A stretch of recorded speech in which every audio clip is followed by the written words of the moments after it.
started. My name is Julianne Peterson, and I welcome you to tonight's Zoom at 8. We are here every Tuesday night. And you know, when you've got 7 days of the week, I want to thank you for making Tuesday a priority, and you make all the other days almost as important as Tuesday. So we are here to talk about deals, to make relationships, and we have closed 7 deals. I just heard about Mauricio's deal in Michigan that he helped with Dave Verga, who was here. They met and now they took one down. So who's number 8? I'm looking for number 8. We've had some great success. Again, my name is Julianne Peterson. I'm with Old Capital Lending, and we are a premier provider of debt, not only for multifamily, but we'll also look at the other asset classes. So if you're working on something, I'd love to have the opportunity to take a look by you looking at your T12 and your rent roll. And you know, you can't do this all alone. You got to have your teammates. So I'd love to be able to bring 75 to 80% of the deal to your transaction. But you have to have players in the game, and this is where you find them. You find sponsors, you find attorneys, you find property managers, you find it all here, and we're helping people. So without further ado, the last time I had Kim Lisa Taylor on, I was in the hospital. And so I'm so glad that she came back, and she's going to spend some time with us. Kim Lisa Taylor is a nationally recognized corporate securities attorney, speaker, and the author of the #1 Amazon best-selling book, How to Legally Raise Private Money. She is the founder of Syndication Attorneys, PLLC, and InvestorMarketingMaterials.com, whose purpose is to provide quality legal advice, plain English, offering documents and professionally designed marketing materials for clients nationwide. Kim has been the responsible attorney for hundreds of security offerings. So I'm excited to have Kim. Kim goes between Boise or in Idaho and Florida. She's originally from Michigan, right? Thumbs up, Pat. Thumbs up, Bruce. Yay. And I don't know if she still has the accent, but I'm sure she's worked hard to get rid of that, because it is a wonder, isn't it? But anyway, Kim, thank you so much for coming back and joining us. I'm excited to have you. You're a buzz on social media. Everybody was so excited to have you come and speak to us, because man, oh man, there's a lot going on in real estate. How do we get these transactions? How do we structure them? And more importantly, I'd love to know about the deal structure of the actually funds. How do we do funds? How do we get them done? Because that is all a buzz. And that's what everybody's here wants to know about what you can help us with. Sure. Okay. Well, hey, thank you so much for having me, and thank you everybody for showing up. Since we were talking about magic statements, I'm just going to toss mine out. And then I'm going to give you one that I think works for syndicators. So mine is, we provide legal and marketing tools that real estate investors need to raise private money legally, ethically, and profitably. Oh God, that is so clear. And you got it done in about 10 seconds. So really excellent. You're hired. So the one that I created for syndicators, and you're welcome to steal it, use any variation of it you like. There is one component of it that I think everybody should have, and I'll tell you what it is at the end. So it's, we buy commercial real estate with small groups of investors like you who want to build wealth for retirement or leave a legacy for their kids. Fantastic. Okay, what is the critical element in that statement? Like you. Like you, right? Because you got to relate it to the person you're talking to. What's in it for them? Because that invites the conversation. So then they ask you, well, what do you mean by that? How can I do that? How can I do that? How can I participate? So, okay, let's get this show on the road. I'm going to go ahead and share my Go screen. ahead and share your screen. And everybody, if you would go up to the right-hand side and let's get I guess the speaker view is helpful. If you're not on speaker view or side by side, then you can give all your attention instead of watching other people shuffle papers. Give Kim Lisa Taylor your direct attention. So Kim, you are going to take us through the structure, and I know that we're going to have some questions. So I think what we'd like to do is, why don't we do this? Let's hold the questions till the end. And if we could stop at like in 30 minutes, and then let's open it up for questions and answers. Sound good? Yep. Perfect. Are you guys seeing the right slide? Are you seeing the speaker view or the presenter view? We are in speaker view. Okay, great. Okay. So what I've prepared today is just a little discussion about syndication structures and terms. I'm happy to answer questions about anything related to corporate securities. I didn't want to do just another, what's a security, but I'm happy to answer questions about that if anybody asks. If anybody wants to know about securities compliance, we can talk about it. So, any attorney starts a presentation with a disclaimer. I am an attorney, but I'm not your attorney yet. We would love to be your attorneys. We have to have a signed fee agreement and an understanding of your specific facts before we would be able to represent you. I have been the responsible attorney for hundreds of offerings, allowing real estate investors to raise over $1 billion and to acquire over $3 billion in real estate. So what is a syndicate? It's a group organized for a common purpose to promote a common interest or to carry out a particular business transaction. So that's all it is. It can be a group formed for any reason. You could form a group and buy an airplane, buy a yacht, anything you want. I am the founder of Syndication Attorneys, PLLC. I'm also a former partner and co-founder in 2 prior securities law firms in California. I'm a real estate investor, have syndicated a property myself. My husband and I did with some friends. We held a property for 9 years. It was in Columbus, Ohio, 27 units. And then we sold it in 2019. So I used to be a HUD property inspector and a multifamily property manager. I actually managed a 264 unit apartment complex in a former life and used to inspect HUD housing units, which is a whole nother world from what you guys are doing. But let's just dive into some structures. Okay, so tenant in common. This is what you would use if anybody in your transaction is going to do a 1031 exchange. The tenants in common hold direct title to real estate.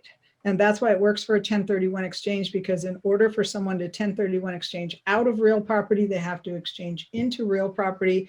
That means they have to hold direct title. They're not able to 1031 into your syndicate, which is usually going to be an LLC or a limited partnership, because those interests in that LLC or limited partnership are personal property interests. So they're not a like kind exchange, and it's disallowed from being exchanged under 1031 exchange rules. Characteristics of the tenant in common structure is that any tenant in common has to be able to freely sell. Free alienation means freely sell their property or their portion of the property at any given time. They all have to unanimously consent to major decisions, and there's usually going to be a tenant in common agreement that says that if you can't agree, then you have the right to buy somebody out. And it's usually a reciprocal provision where you would offer them what you'd want to pay to buy out their interest, but you don't want to lowball them because they can turn around and offer you a commensurate price and buy you out instead. So the profits are always split at the property level, and it may be a security requiring securities compliance, which typically means you've got to have certain disclosures. Your investors have to have certain financial qualifications to participate. We have to pick up an appropriate securities exemption for you. You might not be able to advertise, and there's some filings that have to be done with the SEC and the state securities agencies. So it's kind of a big deal to do a securities offering, because there are some compliance rules that have to be followed, and it does add some costs to your deal. So, and the reason how this could become a security, even though everybody has direct title to real estate, is there's usually somebody who's found the deal and they're putting together the group of tenant in common owners. And then they may be serving as the asset manager who's going to be kind of running the show on behalf of the tenants in common. It's always in a commercial property like a multifamily, you would also probably hire a property manager. Here's a simple joint venture structure. This, it can hold title of the property. It could also be used for the manager of a syndicate. It's good for deals with 2 to 5 active members. So the difference between a joint venture and selling securities that would require compliance with securities laws is that the joint venture, the members have to all be actively involved in generating their own profit. So everyone has to be actively involved. You can't have any passive members in a joint venture. The reason I say it's only good for deals with 2 to 5 active members is because over the years, I've been doing this since 2008. And during that time, every time I've had someone approach me with 6 people or more in a deal, the deal has often had problems. Lots of times it didn't get to the closing table. In one case, it even ended up in litigation immediately after closing. 6 people apparently can't agree. So, so don't have 6 people in a joint venture. It just doesn't work. It's too many people with too many opinions. The documentation you would need for that would be an LLC operating agreement, and that would have to be a member managed LLC. When you form an LLC, you have the ability to select whether it's going to be managed by the members or managed by a manager. If you're going to have anybody contributing capital to that LLC and it's organized and run by a manager, then you've created securities. So you're selling at that point investment contracts, which are passive investment interests in your company that would trigger compliance with securities laws. So to become a joint venture, you need to use a member managed LLC where all the members are considered to be managing members. All of them can make decisions, sign the company up for contracts, open and close bank accounts. So here's a typical specified offering structure. So when you're selling, if you're doing a syndication, right, you're either going to be doing a syndication that includes one property, you're going to be raising money for one single thing, okay, or you're going to be raising the money for multiple things. So we're going to run through some of those different structures on what it would look like if you're raising money for one thing versus multiple things versus a fund. Okay, so this is a very typical syndication structure. So you would have an investor level LLC. It's going to be manager managed. That entity is going to hold title to the property. That entity is going to have 3 parts to it. It's going to have the manager. There's going to be, again, that could be that joint venture structure we showed you a minute ago. So it itself is going to be an LLC. So this is just comprised of all the different people that are contributing sweat equity to the deal. So they found the deal, they are raising the money, they're doing the due diligence, they're going to oversee the deal on behalf of the investors, and they're going to supervise the property manager. So this manager LLC, this is an asset manager, it's an asset manager, not a property manager. So this syndicate, this investor level LLC would also hire a property manager that would deal with tenants and be the front line in that in dealings with tenants. The manager, the asset manager, is the supervisor of the investment group. All right, so within that LLC, you also have Class A members, who are all of the cash paying investors. So everybody that contributes cash to a deal, including the management team, would all buy Class A interests and they'd all be treated alike. They get the same kind of returns. It is possible to have multiple classes of cash investors. So you could have subclasses. Class A1 gets something, Class A2 gets something slightly different. And so there's reasons to do those kinds of structures as well. Most of you, if you're just starting out, would be starting out with just a simple, the structure that looks exactly like this. Class B members, this is all of the people that are involved in management. So the manager earns fees that are all taxed at ordinary income rates. The Class B members, it could be the manager LLC, but usually it's not, and we usually separate it for tax purposes. So this is usually the members of the manager LLC individually or in their own respective entities. These Class B members earn a share of profits, and we have them pay something for their interests so that they can establish a cost basis. So later on, when you sell the property for billions of dollars and you get a bunch of equity and they get gain on that $1,000 original investment, their gain can be treated as a capital gains tax treatment. So very typical syndication structure. The documentation you would need would be the LLC operating agreement for the investor LLC and for the manager LLC. And then for securities compliance, the private placement memorandum, that's that disclosure documents that describes all the risks of the investment, the subscription agreement, which is where the investors tell you about their qualifications to be in the deal and their understanding of the risks and their ability to withstand the risks. And then the filings that we do to notify the SEC and the states where your investors are from that you have sold securities in their jurisdiction. So that's probably the most common slide right there. All right, so here's a specified offering structure, but in this case, we're not using an LLC, we're using a limited partnership. The structures are nearly identical, as you can see. So when we set up a limited partnership, you're always going to have a general partner who's going to act in the same position as that syndicate manager in an LLC. And you can have Class A limited partners, you can have Class B limited partners. A lot of times people will just call this limited partners, and then you'll have the general partner. But again, we like to segregate these for tax refunds. So what kind of, this is good for certain foreign investors. So people that are coming from outside the US, for instance, if you have investors coming from Canada, they would be double taxed if they invested in an LLC because of the tax treaty between US and their country. But there is a provision in the tax treaty which was written before LLCs existed, so that's why it's still so outdated, that said that if the Canadian investors invested in a US limited partnership or a corporation, they would not be double taxed. Whatever tax they have to pay in the US would be credited in Canada, but they have not chosen to apply that to LLCs, and the tax treaty hasn't been rewritten. So they have to invest in a limited partnership in order not to get double taxed. Certain other countries, this may be a more favorable structure for them as well for similar reasons.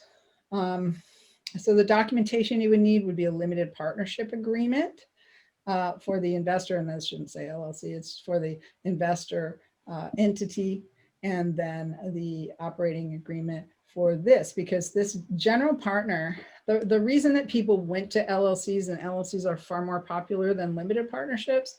In a limited partnership, the general partner has unlimited liability for all acts of the general partnership. And the limited partners are bound to be silent partners, because if they take on too much of a role in management, they actually can lose their limited liability. However, in an LLC, if we go back to this structure, everyone within this structure is encompassed within this investor LLC umbrella and that liability protection that it affords.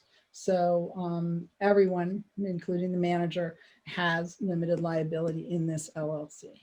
So that's why it's become one of the more preferred structures.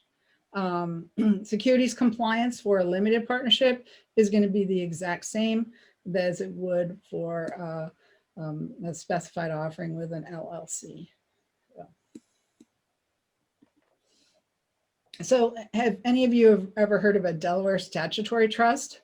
This is a more complex vehicle. It's really only good for triple net properties. It does not work very well for anything that requires very much effort or work at the project. And it's problematic even for multifamily properties because there's a bunch of activities that are disallowed. If anyone wants to know what those are, you can do a Google search on something called the 7 deadly sins of a DST, and it will tell you what they are. We also have an article at our website. So if you go to syndicationattorneys.com, into our library and select articles, there's about 50 different 1- and 2-page articles there. There's one called the 1031 Dilemma. So if any of you are thinking about or want to know more about how to incorporate 1031s into your deals, or what you can and can't do with them, that article is a good one to read. I encourage you to read all of the articles that are in there, or to download my book, just the one behind me, How to Legally Raise Private Money. You can get a free digital copy of it at the website.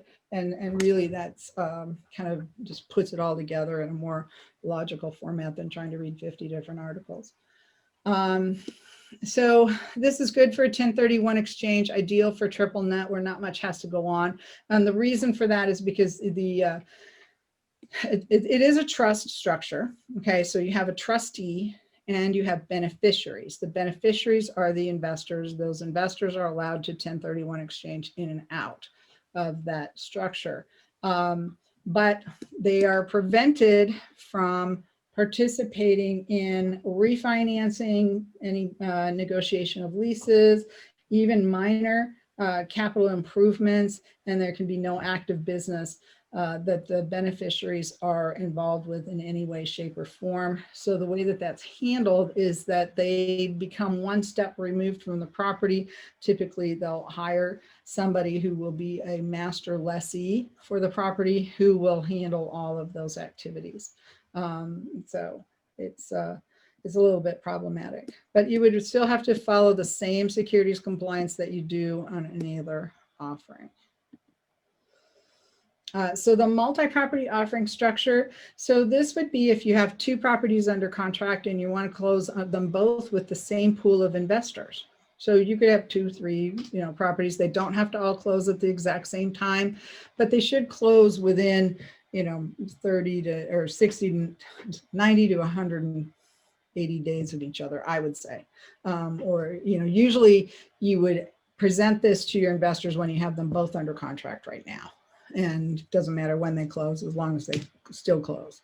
So this is, you still need the same investor level LLC operating agreement, still have your manager, still have your Class A members, still have your Class B members, but now we have what are called these single purpose ventures or single purpose entities that take title to the individual properties. And this is going to be a requirement of your lender because they're going to loan money to these individual property LLCs.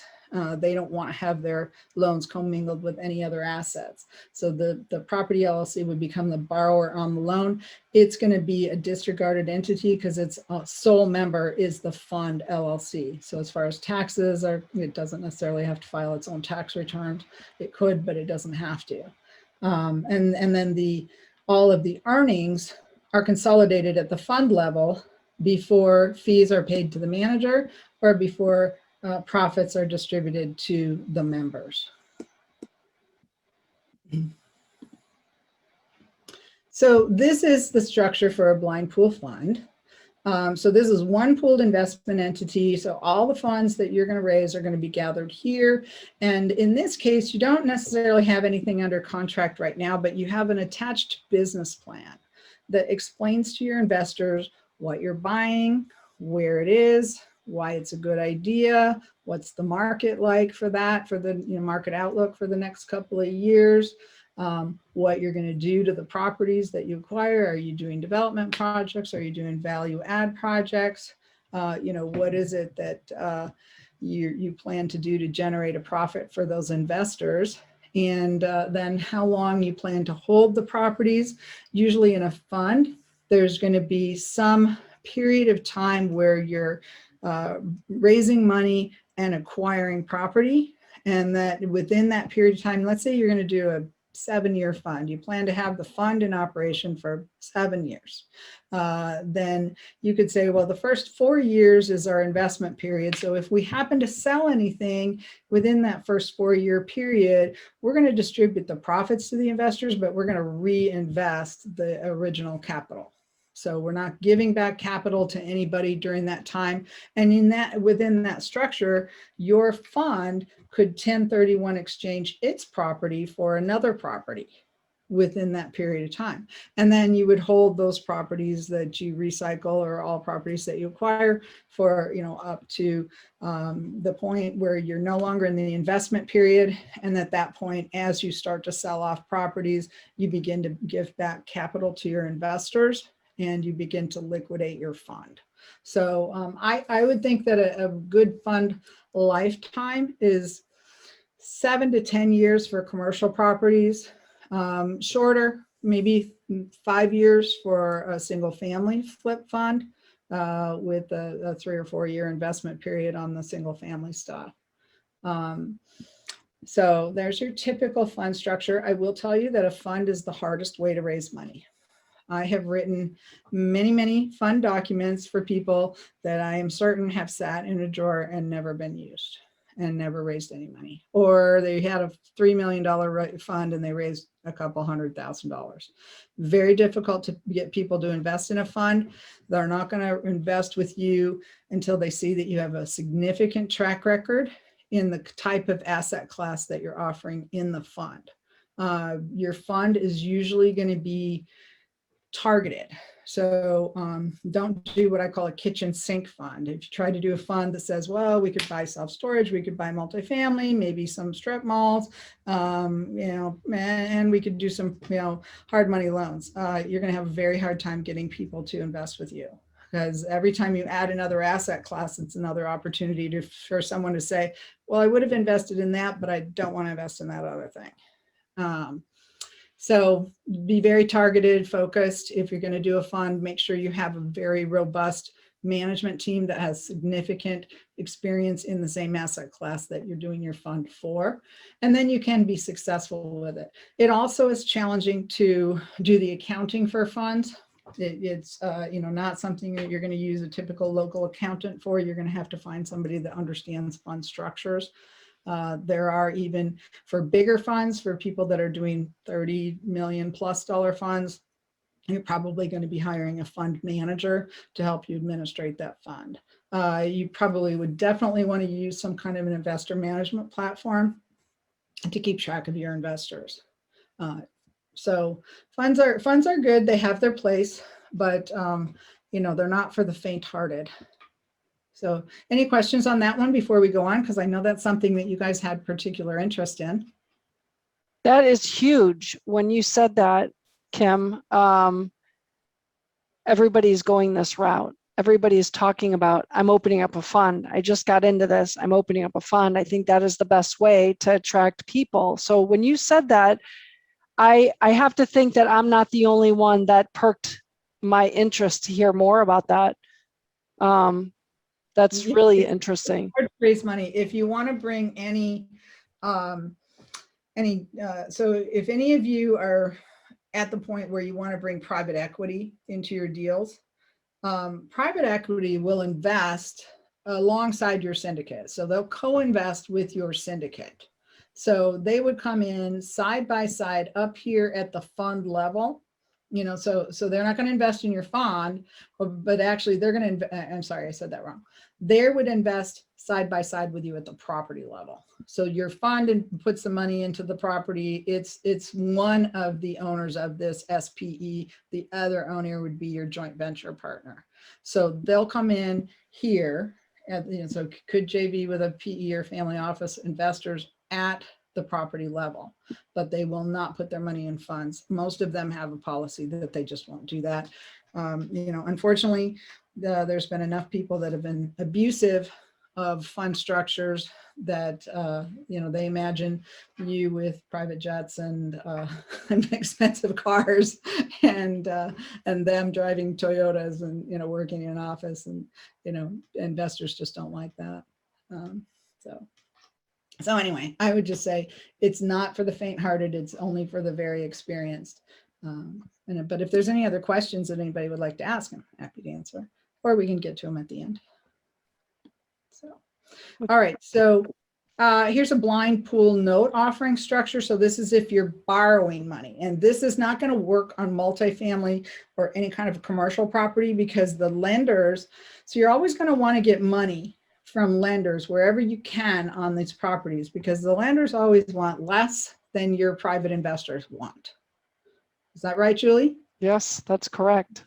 The lenders will have much lower interest rates and returns and longer terms than what your investors are willing to do. And your investors are going to want, maybe as much as twice as much or more. than what your lenders will want. So the way that you're able to pay your investors is by leveraging that property, because you've got 75% of the property financed at this low rate, which leaves more of the money of the profits left over to be able to pay a higher return to that 25% of private equity that you brought into your deal. This particular structure, this blind pool note offering structure, is where you would have a business plan that says, I'm buying single family properties and I am going to either put, you can put individual investors into individual deals. All right, so you have, and this works well for self-directed IRA investors. There are many self-directed IRA investors that will never invest in any kind of a fund or a syndication structure. If they're used to investing locally with single family investors, it's very hard to get them to change their business model. I've had many clients that have tried and have had no luck doing that. But your documents that you would need for that, it's going to be an operating agreement for the borrowing entity, promissory note, trust deeds or mortgages, depending on what states you're in. And then you still are selling securities. A lot of people don't realize that notes are securities. When your business is depending on private loans from private individuals, then you are selling securities in the form of notes, and you would then need to start complying with securities laws. So just be aware of that. A lot of people don't realize that's the case. If you go to local real estate investment association meetings, you'll meet a lot of people who are raising money this way. There are some different note structures you can use. You can use a fractional note where let's say you have, for property one, you have 3 investors that are going to put up 150,000. Then you could do a fractional note where each of them owns a portion of that note. And it doesn't always have to be equal shares. They can be, unequal shares. But there's going to be need to be some provisions written into that note about what happens if someone needs to foreclose. If a borrower stops paying, who is going to take the lead on enforcing that foreclosure? You can also do what's called a shared appreciation loan. So a shared appreciation loan versus a straight interest note. A straight interest note just has a fixed interest rate for a certain period of time. The shared appreciation loan could either have no fixed interest rate, and just, when you sell the property, you're going to split whatever equity is generated and, less some specified expenses. Or you could have some hybrid where you're going to pay a very much lower interest rate. Maybe you're going to pay 3 or 4% interest plus 25% of the profits or something like that. So this is kind of more of a typical structure for a single family. Hard money mortgage fund. So this is more like where you're going to have a borrower LLC and you're going to borrow money from investors and pool it here. Or you could just have investors invest directly in the LLC. That's going to be the hard money mortgage fund. And then you would share the profits with those investors at this borrower LLC level. So that's just another structure for that. A fund of funds, so this is one I hear of a lot, is where someone wants to put together an LLC to invest in your syndicate. And this works very well for people who are able to pool money from accredited investors. If all of the investors are accredited, there's no disclosure document, no private placement memorandum required, because all of the investors are considered to be rich and smart enough to be able to handle their own interests.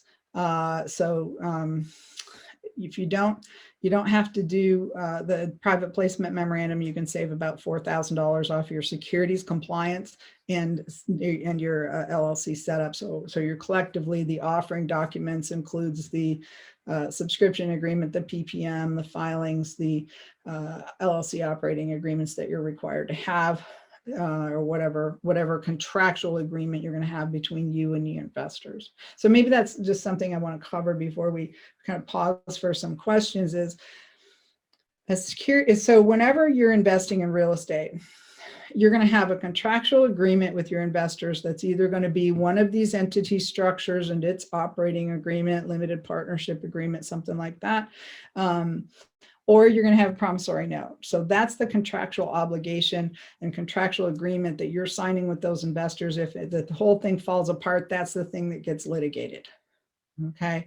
The private placement memorandum, the subscription agreement, and the filings, that's all what you have to have for your securities compliance. So I think of it like a little sandwich, right? You've got your private placement memorandum, you show that to your investors, they look at all the risks, decide if they're willing or able to take on those risks, then they read the operating agreement or the promissory note, find out what it is they're buying. If they like all that and say, yes, okay, we're going to do it, then they fill out the subscription agreement, and then you would notify your attorney. They would do those securities notice filings for you. So I think of it like, you know, the PPM, the subscription agreements are here, and then the meat of it is this contract that you have with your investors. So how about questions? Wow, that is a lot of information, Kim. Fund of funds. Which one do you see more so, fund of funds or that simple fund structure, the 7 to 10 year structure? What do you typically see on Well, these syndications? so, you know, there's the fund of fund, the people who are doing funds of funds, they know investors, but they don't have the time or the inclination to go out and find their own deals. But they have some investors, but they don't necessarily want to just hand their investors over to somebody else so they become their investors. So they would put together their own LLC, kind of keep that close-knit group of investors for themselves. Their group would invest $500,000 or $1 million in somebody's deal. And then the person who's putting together the fund of funds would usually try to get compensated from the manager of the syndicate they're investing in. And the reason for that is because if your LLC that you've created with your group of friends is coming in, they're coming in as a single investor. So they're getting the same returns everybody else in that deal is getting. There's not really any room for you to skim something off the top unless that offering is offering 8% and you're only offering your investors 7%. Right? Or you're making your investors pay something extra to pay you some kind of a, you know, administration fee so that you can administer this investment on their behalf. So typically you'd try to get some compensation from the manager of the syndicate for bringing in that and for managing your investors and hopefully having some other duties in that syndicate. Now, can you speak to us about how much it costs to get funds set up? So, so for a specified offering, you should be budgeting around $15,000. Okay, so part of that is going to be our legal fees, but part of it is also these filing fees. So you're going to have LLC setup costs, and there's going to be filings for these securities notices. The state securities notices all require these fees to be filed with the filings that these notice filings. So, you know, those fees can range from $2,000 to $5,000, depending on how much you're raising. For a fund, you would be looking more in the $20,000 to $25,000 range. Okay. And it's because the fund documents are more complicated. There's a lot of decisions that need to be made with a fund, all right, such as, let me go back to it. There you go. Some of the decisions that have to be made is how are you collecting the money? Are you collecting it all at once or as you go? Or are you taking a portion of the investor's commitment now and calling capital as you need it? You generally don't want to raise a ton of money that you don't have a place to put it.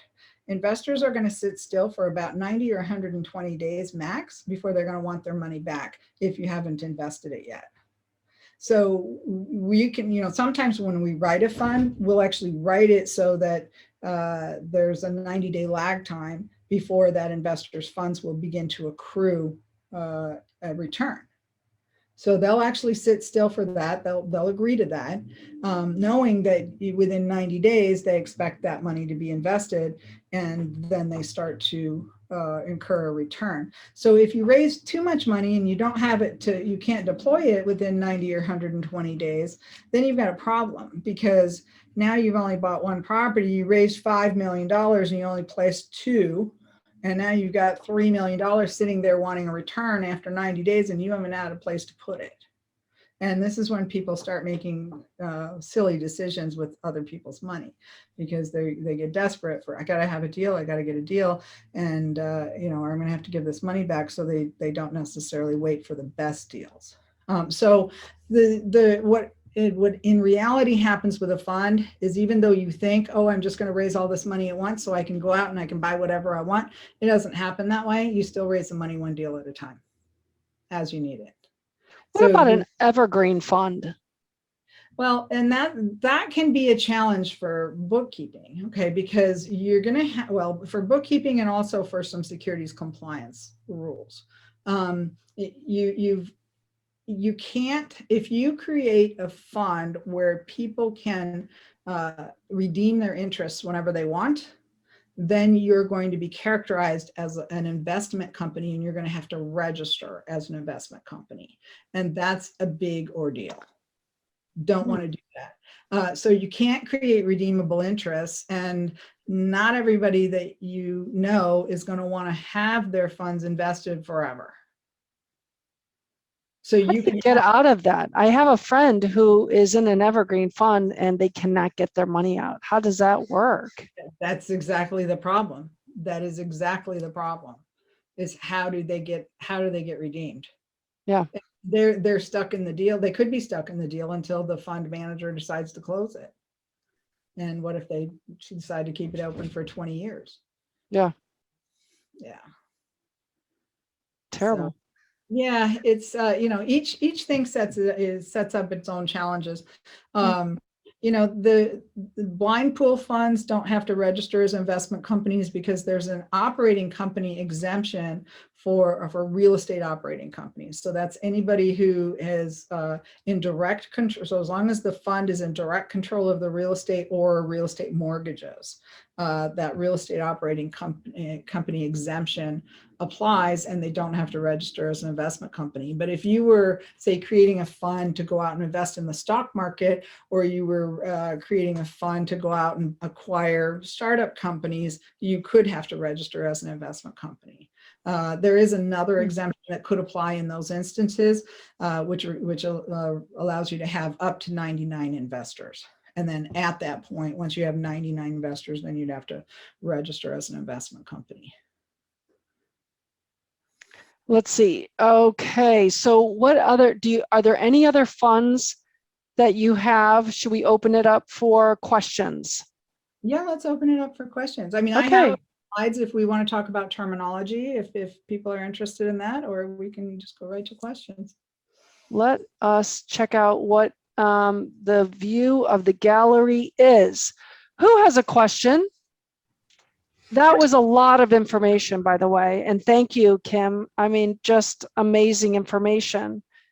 Who has a question? Anybody? Because I know this is the hot buzz. And honestly, Kim, to hear you say it can be a big waste of money because it's hard to do in a fund structure. That perked my ears. So anybody have any questions on this? Now I know Jim Biggs, I don't know if you're behind the screen, but you and I have talked about this and how to get it done. And do you have any questions for Kim that kind of remain still unanswered?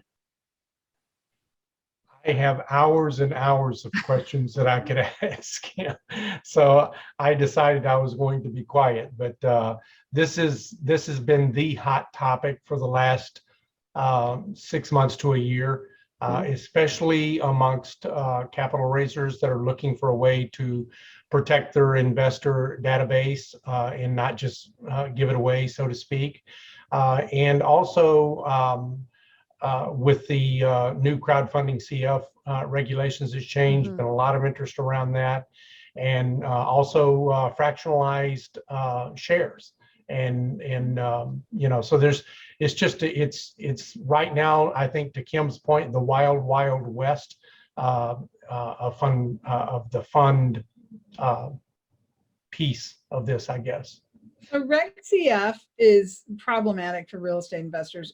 You can do it for a specified offering, okay, but you can't do it from, the way that I understand it is you're not allowed to do it for a blind pool. Okay, so you just have a business plan or or a blank check company that can do whatever they want with the money. It's not for that. It's designed for people who are raising money for a specific thing. And so the other problem with it is that after you raise over $500,000, you're required to audit your company annually. And that could cost you a significant amount of money. So, you need to make sure that your deal can sustain that, because if you do a private offering under Regulation D, Rule 506B or Rule 506C, you're not required to audit. So, and then the other thing with regulation crowdfunding, even though the limit is $5 million, which is what has all of a sudden made everybody excited about it, you're not in control of the raise. You have to hire an registered investment portal who has registered with the SEC and with FINRA, which is a self-regulatory agency for securities. You have to hire one of these approved portals to host your deal. So think of this like an MLS for, any other kind of offering that people want to do. And they're going to post your stuff right alongside everybody else's stuff. So yours has to stand out, and then they're going to, notify their database, hey, there's new listings on our site, but you're not necessarily able to do the same kind of advertising you would, for instance, if you did a Rule 506C offering that would allow you to advertise to anybody, but you can only admit verified accredited investors. Well, you could put up your own website, you can advertise however you want, you can hold dog and pony shows at local hotels, you could go on the road and do it all around the country if you wanted to. Grant Cardone, whom you mentioned earlier, has a Reg A Plus offering. So Regulation A Plus is a public offering where it's streamlined supposedly, but it still takes about 6 months to set one up. It'll take you 30 to 60 days to get your documents complete so that you can send them to the SEC for review. And then that process goes back and forth for about the next 120 days. And you have to, they're going to ask questions. You're going to have to add more content or add more information, answer their questions, satisfy them about the way you've structured your deal and all of that. And then eventually they'll say, okay, you can go, you're approved to start selling these securities. And then you can advertise it however you want, like Grant does, right? Grant is a marketing machine. If you're going to have one of these types of offerings that you can advertise, then you have to create that marketing machine to make it a success. It's not a build it and they will come scenario. It's a, build it and push the heck out of it and let everybody in the world know about it. And then some of them will come. I just so appreciate your candor and, your straightforwardness, because I don't think that we hear so much of that it's a challenge and that it's difficult to get these done and to attract people. So I think that is fantastic. Really good information. Director yells at me all the time for talking people out of funds. It's a more expensive product. It's more, work for my staff. We don't mind doing them at all. And we've certainly written a lot of them, and we've written some that have been highly successful. But you've just got to have the mentality and the marketing ability to make it work. And you've got a bigger objections to overcome, because when people see that you have something under contract, first, you've already accomplished something. right? You've already got something under contract, and they can look at it on Google. They can read the purchase agreement. They can see that it's a for real thing. You're going to send them a pretty property package, talks about, you know, how it's going to perform, and, you know, what kind of, you know, funds you're going to be able to split with them over the years. And they can watch the, you know, in their own mind, they can watch their investment grow. Whether a fund is kind of like throwing your money in a pond and, you know, Yeah. hoping that you can fish it back out. There you go. Yeah. Hey, Dan, what's your question? Then we're going to get to networking. Yeah, my question, and if you think it'll get us too far into the weeds, it's okay if we just skip it. But I've been talking to a few different groups that are working on taking like limited partner position and then tokenizing it and then using it as crypto, which I think from a legal perspective is no different from just selling shares. But you know, if it's supposed to be a means to get to crowdfunding and releasing some of that illiquidity in real estate. Like, is that one of those blind trust things? Like, is there something that like piggybacks into one of those structures that make it less yucky than it appears to be? Well, realize that it all has to boil down to cash, because nobody's going to give you their property for tokens, right? So, so you've always got to convert it to cash at some point. If you want to convert it out of cash and sell it as tokens, I think that, yeah, I mean, certainly you can do that. And certainly there are people that are doing that. Those are still securities offerings. The SEC has ruled again and again and again that selling of tokens in a situation like that, where you're in control of the funds or the assets, are all securities, and you need to follow the securities laws to do that. There are some, you know, companies that are beginning to create their own token funds, and they're raising money for real estate projects and investing in other operators. So, you know, there's some opportunities out there in the marketplace. You know, it's like you guys said, it's the Wild West for token offerings. Yeah. Well, I want to thank you so much, Kim, Lisa Taylor, for joining us tonight. And